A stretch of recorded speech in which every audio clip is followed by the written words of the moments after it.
సమయంలో రాసిన రెండవ గ్రంథం సమయంలో రాసిన రెండవ గ్రంథం 9వ అధ్యాయం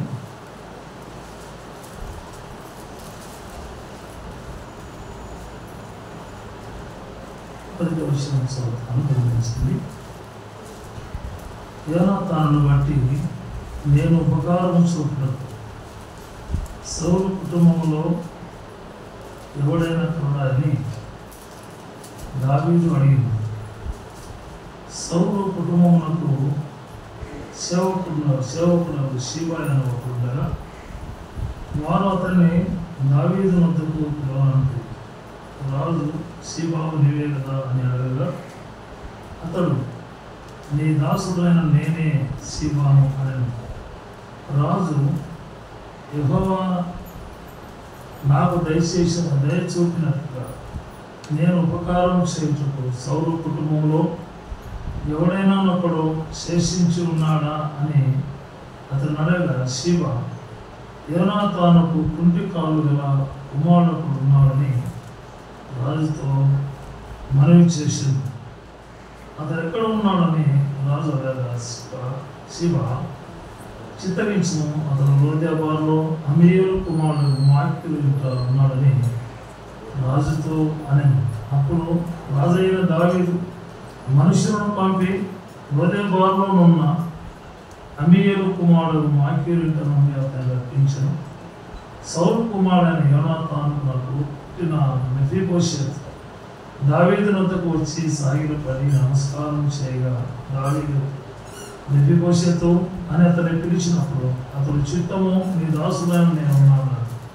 అందుకు దావీదు నీవు భయపడవద్దు, నీ తండ్రి అయిన యోనాతాను నిమిత్తము నిజంగా నేను నీకు ఉపకారం చూపి నీ పితరుడైన సౌలు భూమి అంతయు నీకు మరలా ఇప్పించును, మరియు నీవు సదాకాలం నా బల్ల యొద్దనే భోజనం చేయమని సవయ్యగా అతడు నమస్కరించి చచ్చిన కుక్క వంటి వాడైన నాయుడ నీవు దయచూపటకు నీ దాసుడునకు నేను ఎంతటి వాడు అని.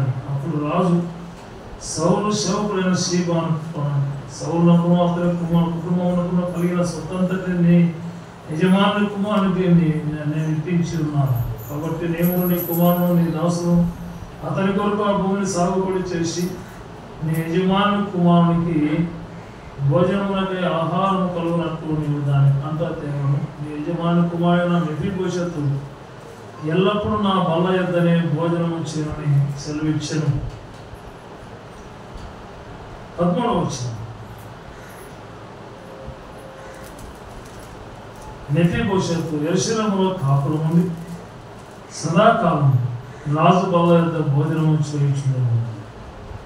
ప్రభునందు ప్రియులారా, ఆరాధనకు సహాయకరంగా మనము సమూయేలు రాసిన 2వ గ్రంథంలో 9వ అధ్యాయంలో దావీదు పలికిన మాటలు మనం జ్ఞాపకం చేసుకుంటున్నాం. దావీదు యోనాతాను ప్రాణ స్నేహితులు. దావీదు యోనాతాను ప్రాణ స్నేహితులు. సౌలు రాజుగా ఉన్నప్పుడు దావీదు రాజుగా కాదు కానీ అభిషేకం పొందాడు, కానీ సౌలు ఉన్నంత వరకు రాజ్యపాలన చేసిన వాడు కాదు. కానీ సౌలు దృష్టికి యోనాతాను దృష్టికి దావీదు స్ఫూర్తి కలిగి దేవుని భయభక్తులు కలిగి నీతిగా బతికినట్టుగా మనం చూస్తాం. అందరూ బట్టి యోనాతాను చావుకు మునుపు సమూయేలు రాసిన మొదటి గ్రంథంలో ఆ సంగతులను మనం చూడగలం. ఇప్పుడు సమయం కాదు కానీ ఇది ప్రసంగం కాదు, ప్రభువుని జ్ఞాపకం చేస్తున్నాడు. చాలామంది ఆరాధనలో ప్రసంగాలు చేస్తుంటారు. ప్రసంగం కాదు ఇది. ప్రభువును ఆరాధించడానికి, ప్రభువును జ్ఞాపకం చేసుకున్నట్టు కొన్ని మాటలు చెప్పుకోవడానికి తప్ప దేవుని వాక్యం ఎత్తి పట్టుకొని ఆరాధించడానికి మాటలు మనం జ్ఞాపకం చేసుకోవాలి. కాబట్టి మరి దావీదు రాజైన తర్వాత సౌలు కుటుంబం పతనమైంది. అందులో యోనాతాను సౌలు కుమారుడు. వారిరువురికి ఒక నిబంధన ఉంది. వారిరువురు ప్రాణ స్నేహితులుగా ఉండి, నువ్వు ఖచ్చితంగా రాజు అవుతావు, నువ్వు రాజు అయినప్పుడు నా కుటుంబానికి జ్ఞాపకం చేసుకోని చెప్పి యోనాతాను దావీదుతో నిబంధన చేసుకున్నాడు. ఆ మాట మేరకు దావీదు ప్రాణమును తప్పించినప్పుడు యోనాతాను ఎన్నో మార్లు మరి దావీదుకు సహాయపడ్డాడు. వారిరువురి మధ్యన చాలా సంగతులు ఉన్నాయి, అవి మనం ఇప్పుడు కాదు. కానీ వారి స్నేహబంధాన్ని బట్టి, వారి విశ్వాసమును బట్టి దావీదు రాజుగా నియమించబడిన తర్వాత సౌలు కుటుంబానికి దావీదు చెబుతున్న మాట ఏంటంటే, యోనాతానును బట్టి అన్నాడు. అక్కడ సౌలును బట్టి కాదు. ఎవరిని బట్టి? యోనాతానును బట్టి నేను ఉపకారం చూపుటకు సౌలు కుటుంబంలో ఎవడైనా కరుణాయని దావీదు అడిగాను అన్నాడు. యోనాతానును బట్టి సౌలు కుటుంబంలో ఒకరికి నేను ఎవడైనా ఉంటే ఉపకారం చేయాలని ఆలోచన కలిగి ఉన్నానని చెప్పాడు. అప్పుడు సౌలు కుటుంబం యోనా కుటుంబానికి మరి సమీపంలో ఉన్న దాసుడు కూడా ఉన్నాడు. ఎవరు? సీబా అనే దాసుడు ఉన్నాడు. అతన్ని పిలవకపోతే మనకు పూర్తిగా వివరాలు అర్థమవుతాయి అని రాజుకు వర్తమానం ఇచ్చాడు. సీబాను పిలిపించాడు. ఇలాగ నేను ఉపకారం చేయాలనుకుంటున్నాను, మరి సౌలు కుటుంబంలో ఎవరైనా శేషించగలిగిన వారు ఒకరన్నా ఉన్నారా అని అడిగితే ఆయన అన్న మాట ఏంటంటే, సీబా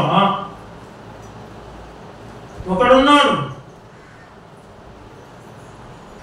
అతడు ఎక్కడ ఉన్నాడు అని ప్రశ్న వేసినప్పుడు 4వ వచనం చెప్తాడు. అతడు లోదేబారులో అమీయేలు కుమారుడు మాకీరింటో ఉన్నాడు అని చెప్పాడు. లోదేబారులో మాకీరింటో ఉన్నాడు అని చెప్పినప్పుడు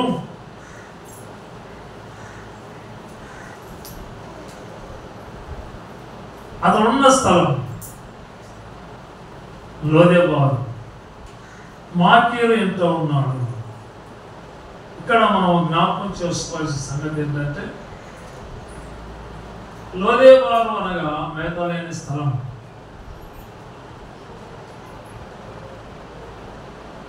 వాస్తవానికి మెఫీబోషెతు ఏ వంశానికి చెందినవాడు? మెఫీబోషెతు ఏ వంశానికి చెందినవాడు? రాజవంశానికి చెందినవాడు. తన పుట్టిందే రాజకుటుంబంలో పుట్టాడు. ఇతడెవరు? మెఫీబోషెతు రాజకుమారుడు. రాజకుమారుడు ఉండవలసిన స్థలం ఏంటి? రాజకుమారుడు ఉండవలసిన స్థలము లేక స్థానం ఏంటి అని మనం ఆలోచన చేస్తే, రాజకుమారుడు ఉండవలసిన స్థానంలో లేడు. రాజకుమారుడు ఉండవలసిన స్థలంలో లేడు. లోదేబారులో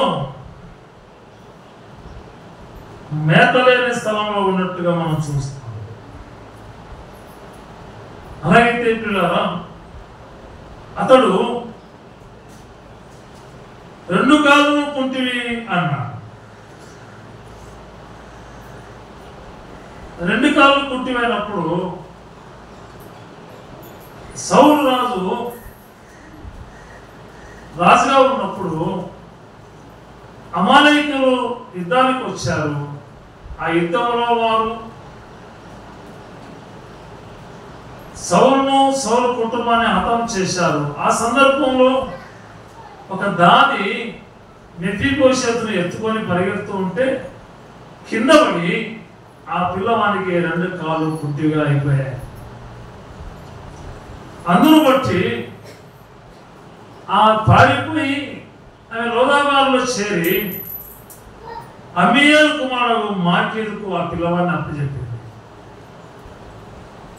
ఆ పిల్లవాడు 2 కాళ్ళు కుంటిగా ఉన్నాయి అప్పుడు.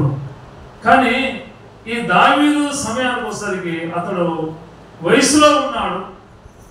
కానీ గడ్డం పెరిగి నెత్తి పెరిగి రాజవస్త్రాలు లేక మరి సమయానికి అనుకూలమైన పరిస్థితులు లేక మేత లేని స్థలంలో ఉండి లేని స్థలంలో తిండి లేక తిప్పలు లేక ఎంతో దుర్బలమైన పరిస్థితిలో ఉన్నాడు.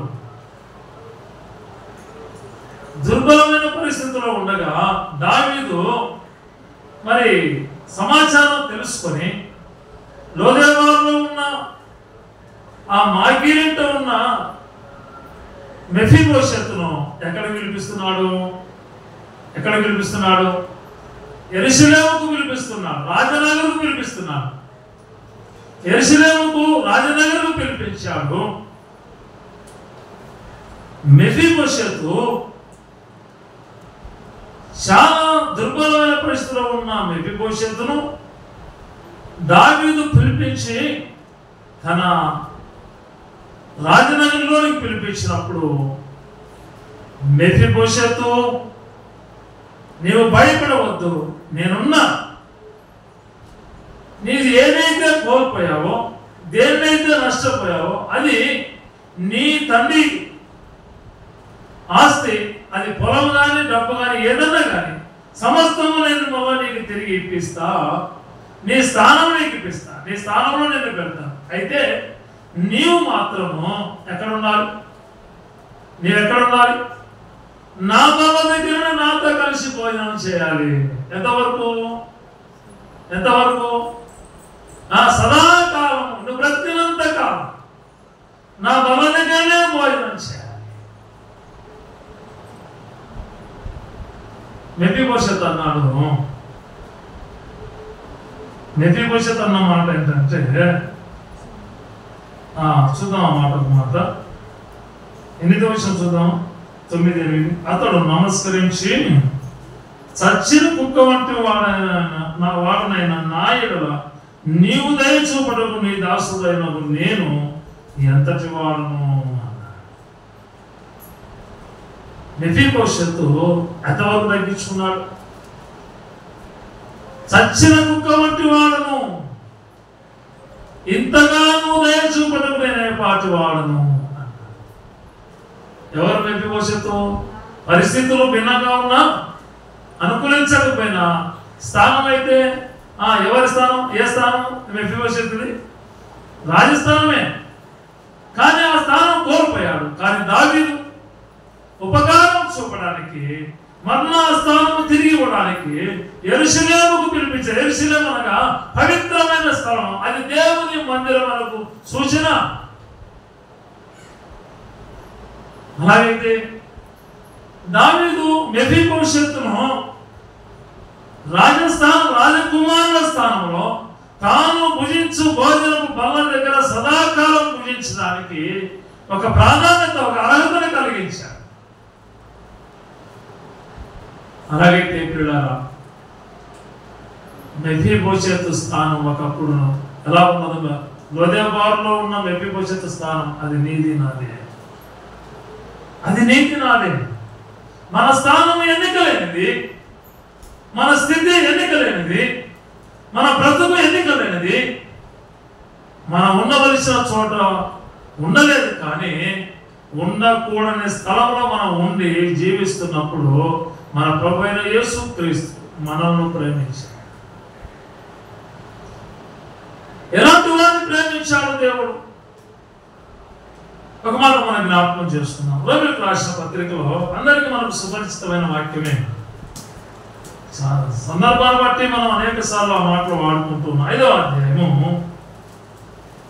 8వ వచనం. అయితే దేవుడు మన ఎడల తన ప్రేమను వెల్లడిపరుచుచున్నాడు. ఎట్లనగా మనం ఇంకను పాపులమై ఉండగానే క్రీస్తు మన కొరకు చనిపోయెను. కాబట్టి ఆయన రక్తం వల్ల ఇప్పుడు నీతిమంతులుగా తీర్చబడి మరింత నిశ్చయము ఆయన ద్వారా ఉగ్రత నుండి రక్షించబడుదుము.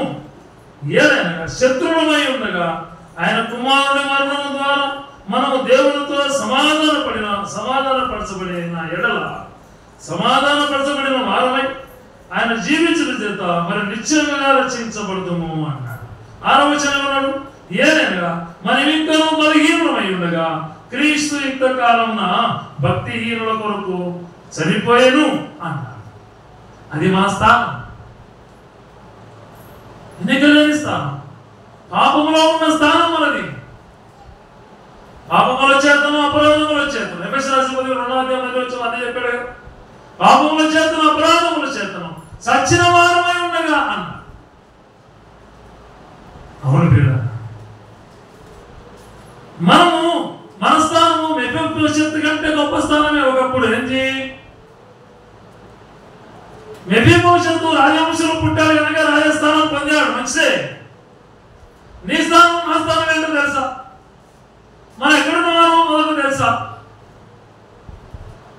ఆదికాండం ప్రకారం మనకి అధ్యాయం చెప్పబడినట్టు మనము దేవుని పోలిక అన్నాడు కదా. దేవుని స్వరూపం, దేవుని పోలిక అన్నాడు. అలాగే ఎఫెసీ రాసిన పత్రికలో 1వ అధ్యాయంలో చెప్పబడినట్లు జగత్తు పునాది వేయబడక మునిపే క్రీస్తులో మనము ఆయన ఏర్పాటు చేసుకున్నాడు అన్న. అది మన స్థానం. కానీ ఆ స్థానం కోల్పోయాం. దేన్ని బట్టి? ఇప్పుడు చదువుకున్నామే, బలహీనతను బట్టి, భక్తిహీనతను బట్టి, పాపమును బట్టి ఆ స్థానాన్ని కోల్పోయాం. అవును పిల్ల, పాపముల చేత అపరాధముల చేత మనం సచ్చిన మనం, ఆ స్థానంలో మనం సచ్చిన స్థితిలో మనం. అలాగైతే ఇక్కడే మనకు జవాబు ఇచ్చాడు. రోమీయులకు రాసిన పత్రికలోనే ఏమైనగా 10వ వచనం, శత్రువులమై ఉండగా ఆయన కుమారుని మరణము ద్వారా మనము దేవునితో సమాధానపరచబడిన ఎడల సమాధానపరచబడిన వారమై ఆయన జీవించడం చేత మరి నిశ్చయముగా రక్షించబడదుము అన్నాడు. ఇందును బట్టి ఆయన దేవుని యొక్క కుమారుని మరణము ద్వారా మనకేం కలిగింది? రక్షణ కలిగింది. ఎఫెసీ రాసిన పత్రిక 2వ అధ్యాయంలో చెప్పబడినట్టు అక్కడ ఏం రాశాడు? ఎఫెసీ రాసిన పత్రిక 2వ అధ్యాయంలో ఒక మాట మనకు చూస్తాం కదా.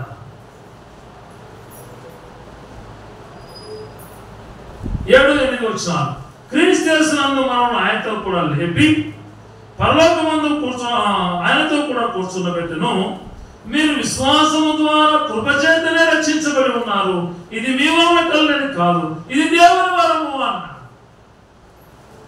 మెఫీబోషెతుకు దావీదు వరం ఇచ్చాడు, మనకు దేవుడు వరం ఇచ్చాడు ఆయన ప్రియ కుమారుని ద్వారా.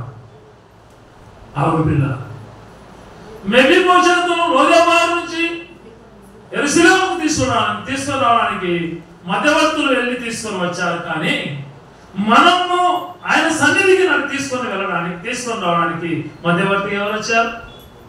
మన ప్రభు అయిన యేసుక్రీస్తు. ఎక్కడి నుంచి వచ్చారు? యెరూషలేము నుంచి లోదెబారుకు పంపబడ్డారు మధ్యవర్తులు. పరలోకం నుంచి భూలోకానికి పంపబడ్డాడు మన ప్రభు అయిన యేసుక్రీస్తు. అవును పిల్లారా, ఎలా వచ్చాడు? దావీదు యొక్క బంధువులు అధికారపూర్వంగా వెళ్ళారేమో కానీ మన ప్రభు అయిన యేసుక్రీస్తు దాసుడుగా వచ్చాడు, దరిద్రుడిగా వచ్చాడు, రక్తమాంసం ధరించుకున్నాడు.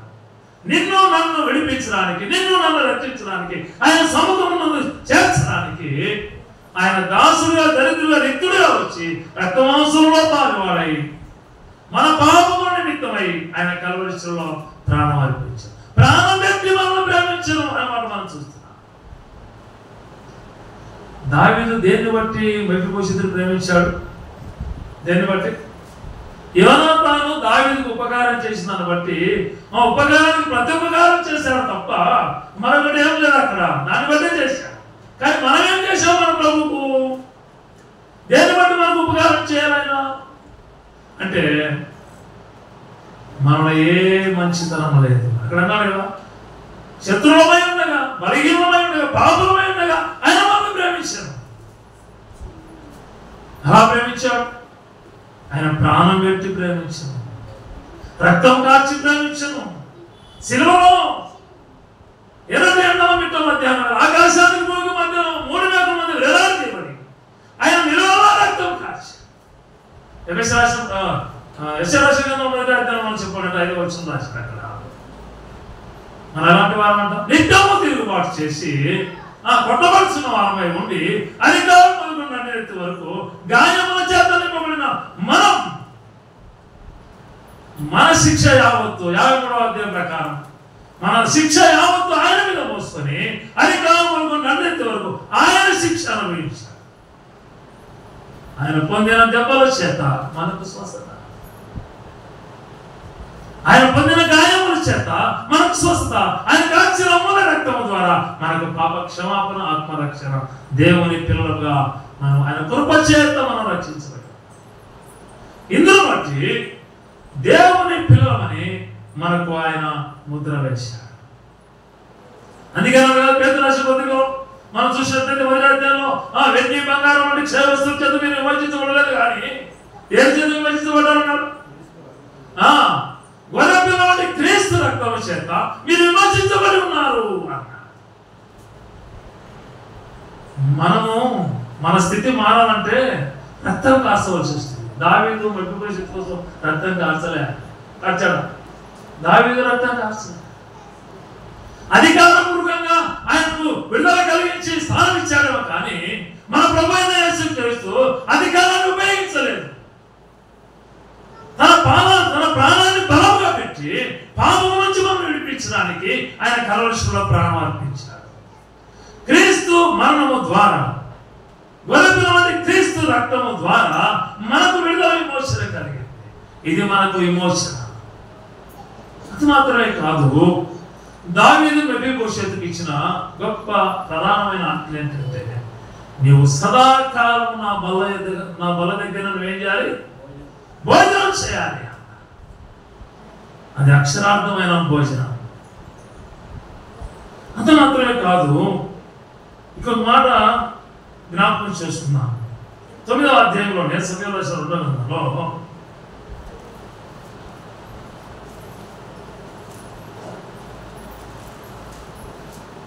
9వ అధ్యాయంలో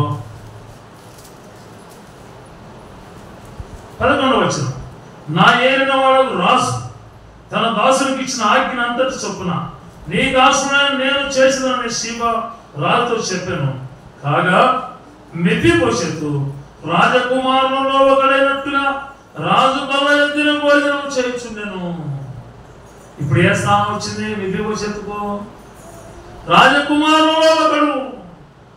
ఒకప్పుడు ఆ స్థానం కోల్పోయాడు, దావీదును బట్టి మరలా స్థానం ఇచ్చాడు. రాజకుమారులు ఒకరిగా రాజు బల్ల దగ్గర భోజనం చేస్తున్నాడు.